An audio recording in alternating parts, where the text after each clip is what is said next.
हरे कृष्ण, आप देख रहे हैं ट्रू मीडिया का ज्योतिष विज्ञान। प्रयागराज में सनातन धर्म में तीर्थराज के रूप में पूजा जाता है। यह न केवल एक पवित्र स्थल है बल्कि यज्ञ और तपस्या की भी भूमि मानी जाती है।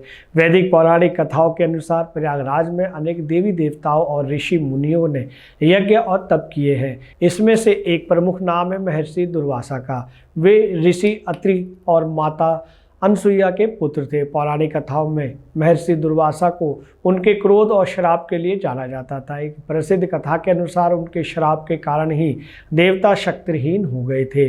इसी कारण देवताओं ने भगवान विष्णु के कहने पर असुरों के साथ मिलकर समुद्र मंथन किया था। महर्षि दुर्वासा की तप स्थली प्रयागराज के झुंसी में गंगा तट पर स्थित है। मान्यता है कि अपने क्रोध के कारण ही महर्षि दुर्वासा को प्रयागराज में शिव जी की तपस्या करनी पड़ी थी। पुराणों में वर्णित समुद्र मंथन की कथा महाकुंभ के आयोजन से सीधी जुड़ी हुई है। इस कथा के अनुसार एक बार देवराज इंद्र महर्षि दुर्वासा द्वारा दी गई माला को अपने हाथी को पहना देते हैं। इससे क्रोधित होकर महर्षि दुर्वासा देवताओं को शक्तिहीन होने का श्राप देते हैं। देवता अपनी शक्ति वापस पाने के लिए भगवान विष्णु के पास जाते हैं। भगवान विष्णु उन्हें समुद्र मंथन करने की सलाह देते हैं। समुद्र मंथन से अमृत निकलेगा जिससे देवता अमर हो जाएंगे। समुद्र मंथन के दौरान अनेक दिव्य वस्तुएं निकलेंगी जिसमें से एक अमृत कलश भी था। इस अमृत कलश को लेकर देवताओं और असुरों के बीच युद्ध छिड़ गया। इस युद्ध के दौरान अमृत की कुछ बूंदें धरती पर गिर गई। मान्यता है कि ये 4 बूंदें 4 स्थानों पर गिरी थी। प्रयागराज, हरिद्वार, नासिक और उज्जैन।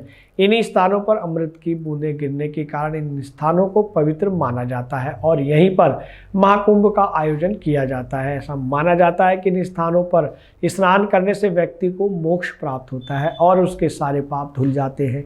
कथा के अनुसार इक्ष्वाकु वंश के राजा अम्बरीश, जो भगवान विष्णु के पास परम भक्त थे, उन्होंने एक बार क्रोध में आकर महान ऋषि दुर्वासा को गलत श्राप दे दिया। इस श्राप के कारण भगवान विष्णु का अत्यंत शक्तिशाली व खतरनाक अस्त्र सुदर्शन चक्र महर्षि दुर्वासा का पीछा करने लगा, मानो उन्हें मार डालने को आतुर हो। भगवान विष्णु ने महर्षि दुर्वासा को बचाने के लिए उन्हें प्रयागराज में संगम तट से लगभग 13 किलोमीटर की दूरी पर जाकर भगवान शिव की तपस्या करने को कहा। महर्षि दुर्वासा ने गंगा नदी के किनारे एक शिवलिंग स्थापित किया और भगवान शिव की तपस्या और पूजा शुरू की। उनकी इस गहन तपस्या से प्रसन्न होकर भगवान शिव ने उन्हें अभयदान दिया, यानी उन्हें किसी भी प्रकार के भय से मुक्त कर दिया। ऐसी मान्यता है कि महर्षि दुर्वासा द्वारा स्थापित इस शिवलिंग की पूजा करने से भक्तों को भी भगवान शिव का आशीर्वाद प्राप्त होता है और उन्हें जीवन में किसी भी प्रकार के संकट से मुक्ति मिलती है। दोस्तों, ये जानकारी आपको कैसी लगी?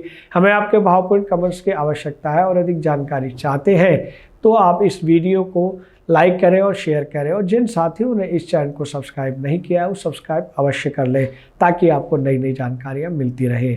हरे कृष्ण। ये वीडियो YouTube पर देख रहे हैं तो हमारे चैनल को सब्सक्राइब करें और बेल आइकन को दबाना ना भूलें। अगर आप Facebook पर ये वीडियो देख रहे हैं तो हमारे पेज को लाइक करें।